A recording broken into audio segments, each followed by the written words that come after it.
It's been more than 2.5 years since a first-of-its-kind law went into effect in Oregon that decriminalized small possession of most drugs, including opioids and methamphetamines. Stephanie Sy reports from Portland on what's working and notably what's not working with the law that advocates hoped could change drug enforcement.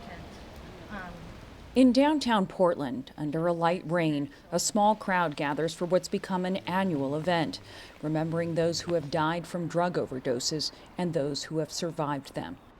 I hate with all my heart that it gets bigger every year.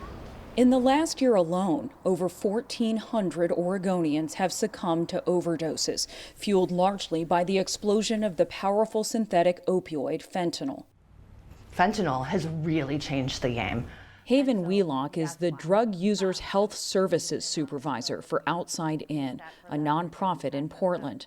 They will dispose of any used injection equipment they have. The services include distributing safer injection supplies like clean needles, but also glass pipes and tests that detect fentanyl and other drugs. Narcan, the opioid overdose reversal drug, is also available. Smoking supplies are definitely our biggest draw currently. Harm reduction services like these are a cornerstone of Measure or M110. The law also allocated funding from legal marijuana sales taxes to organizations like Outside In. Measure 110 has done a lot for our community, and it's only going to do more as we move forward. We're moving to this new system that is centering health and hope. But since the law went into effect, overdose deaths in Oregon have risen by 66%. Advocates say the problem is fentanyl, not decriminalization, and point out nearby cities like Seattle have also seen large increases in drug overdoses.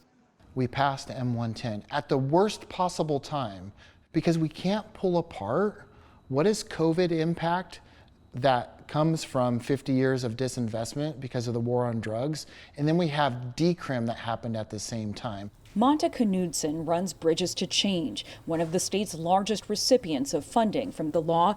Money, he says, has been slow in coming. We were able in the last 12 months to procure and stand up about 238 beds. Some of those are still in the process, some are being built. Services at Bridges to Change include housing and peer counseling for those with substance use disorder. But notably, Measure 110 does not pay for traditional inpatient treatment facilities, which are funded by Medicaid or insurance. Even before Measure 110, Oregon had one of the largest gaps in care for people with substance use disorder. Everybody was expecting results from the passage of the law, right? But they don't understand how long it takes to stand these things up. I'm constantly trying to fight and secure M110 to continue because it's been under attack so much.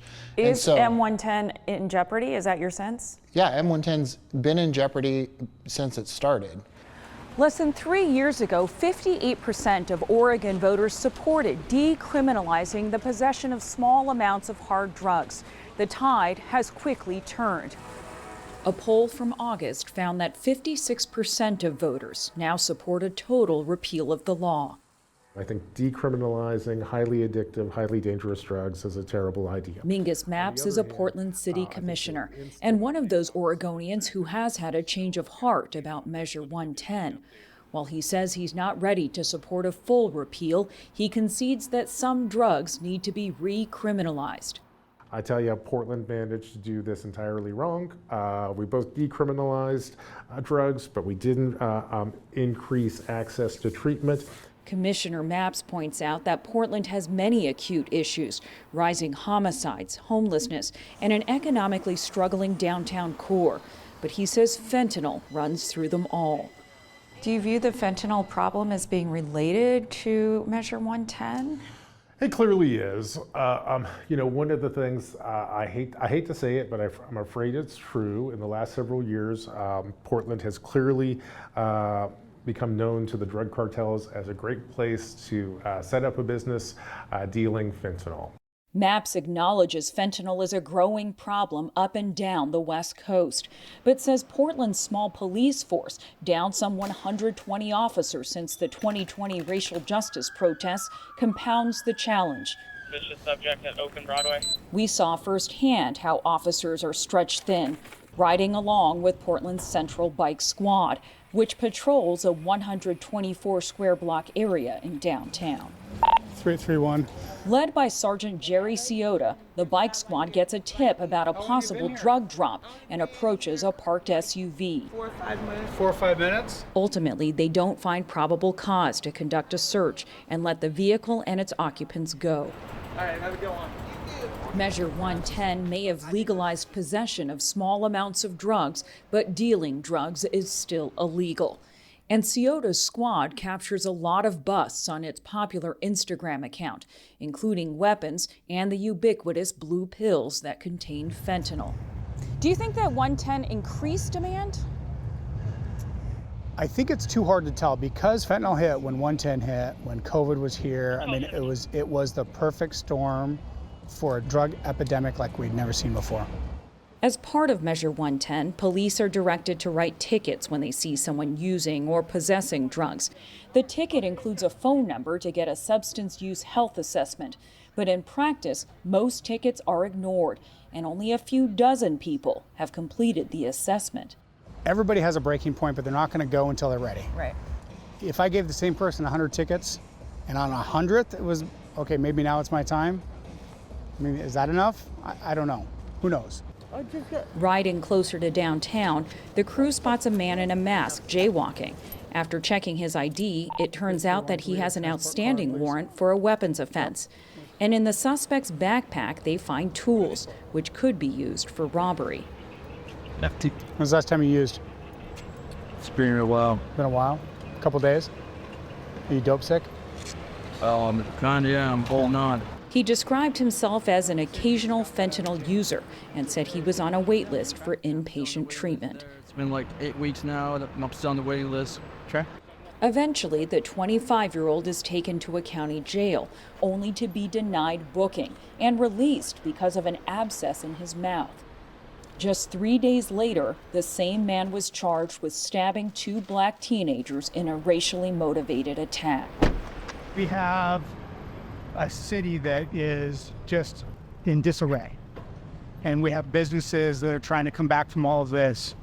Thanks, Toots. It's a struggle that Lisa Schroeder is dealing with every day. She's the executive chef and owner of Mother's Bistro, a restaurant in downtown Portland. I'll tell you something. Measure 110 is destroying our city. The drug problem is killing our city. I see it firsthand. It is leading to the crime, it's leading to the vandalism, it's leading to people feeling unsafe in our city. Schroeder is serving on a state task force to revitalize downtown Portland, where foot traffic this spring was about 37% of what it was in 2019. At Mother's, I used to be able to say I could count on death, taxes, and weekend brunch.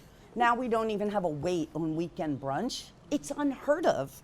Schroeder also argues that some of the efforts funded by Measure 110 are misguided. Giving foil and pipes? How is that harm reduction? What are we doing for them? I think we need to get a handle on this and come up with solutions that will help people instead of aiding and abetting their problems. It's a sentiment that Commissioner Mingus Mapps has heard from his constituents. He's thrown his hat into the race for mayor next year. Turning around our fentanyl problem has to be, frankly, job number one. Measure 110 is something that we imposed on ourselves, and we can fix it too. Bridges to Change's Monta Knudsen acknowledges the rocky rollout of the law, but says Measure 110 is not the problem. M110 is this political football right now. It's just going back and forth. And so part of me is like, if recrim happens, nothing's going to change. Mm-hmm. Even if every dollar we needed to create capacity dumped into the system, it's going to take 5-10 years to make a dent. But frustrated Oregonians are not waiting. Last month, a coalition put forward a proposal to unwind the central tenets of the law, recriminalizing possession and requiring treatment. What some had hoped would be a new chapter in the war on drugs may only be a footnote in the increasingly deadly opioid epidemic. For the PBS NewsHour, I'm Stephanie Sy in Portland, Oregon.